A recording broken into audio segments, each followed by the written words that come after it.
We're joined by Stephen Jackson, president of the Caddo Commission. Good morning to you. Good morning. How everybody doing? I understand there's an item on your agenda that is actually calling for a federal investigation into Elio. What do you know about that?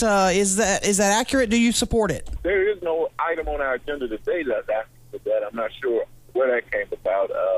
There were some concerns last week about the need for it, but it's not on our agenda today.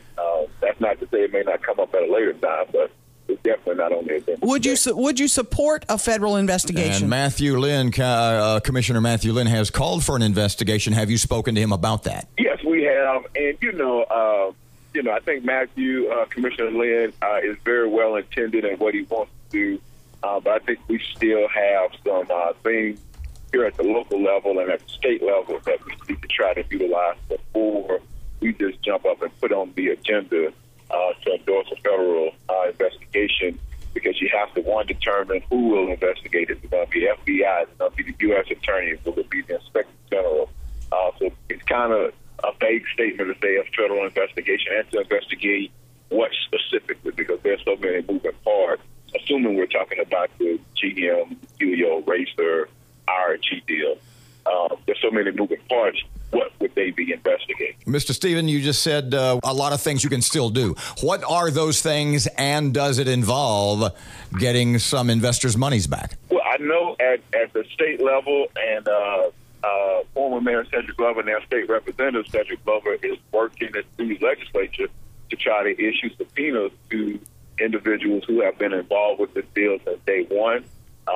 I don't know if Representative Carmody, who chairs the House Commerce Committee, has agreed to allow those subpoenas to go forward, and the Speaker of the House to allow those subpoenas to go forward. But that's at least one avenue at the state level to subpoena folks who are involved to come sit down, testify under oath, what happened, what transpired, what may have went wrong, and how we do not repeat these circumstances. And then, of course, you always have your local investigative authorities with regards to the sheriff, the DA. And so I want to make sure that we, at least before I get 100% behind a federal investigation, that we would at least exhaust all of our local resources and our state resources. And then if there's a need for feds to come in, and if there's federal jurisdiction as well, because the feds just don't take on the case because you ask them. They have to have federal standing, wire fraud, embezzlement, interstate commerce. So they have to have some reason to come in and look at it. They don't just take it just because we ask. Let me ask you what I asked the sheriff. On a scale of 1 to 10, 10 being a crime was committed, where is this deal? At least from what I have seen, again, if there's been an investigation that has taken place, no one has shared the information of the investigation. What I have seen is just some contracts that are not in the best interest of the public, and that's just my honest opinion. So I would really and truly put it at somewhere less than a 5 with regard to an actual crime being committed. But again, that's only based on the factual information that I have seen. Did you learn anything new from Paul Elio's visit last week? I did not, because I was one of the ones who did not meet with him. What have you heard from those who did meet with him? Anything that is worth sharing? I know. If they told you, did they violate the non-disclosure agreement? Some of them already did, I know. Well, I can just tell you, nobody was surprised. I think everybody kind of left out knowing what they came in, pretty much. That was pretty much it, is that the company is having some issues with their finance. That's kind of public knowledge. So that's all that has been shared with me. I don't know that they got some super exclusive secret other than, finances are not what they need to be with either. Going to read to you a couple of sentences from the hayride.com. Okay. Elio Motors and their goofy three-wheeled cars were very obviously going to be a bad investment, which is why they've never had enough capital to fulfill their promises. Mm-hmm.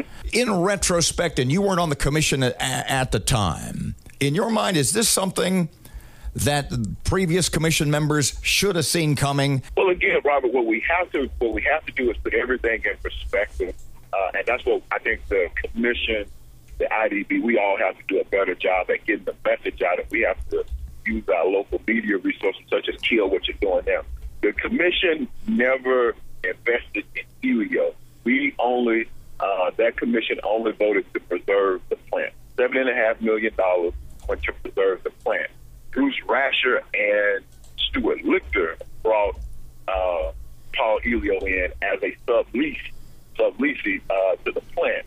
And so the relationship and the investment that the parish has made is solely in the land and the plant, so that when a viable option comes along, we can have jobs. What we have to continue to do is put the pressure on Stuart Lichter is to go out and get viable tenants. I think Elio is sort of a third, fourth party kind of factor here. Stephen, if you had money, you put a deposit down with Elio, would you want your money back today? One, that would have been a big if I had did it, because I don't think I ever would have. But if I just had some money just to blow off willy-nilly like that, yes, I would have wanted my money back on the first delay, or maybe the second delay, not wait this long out. But again, it's a risky deal that folks knew they were running out there to get. I've always thought it was more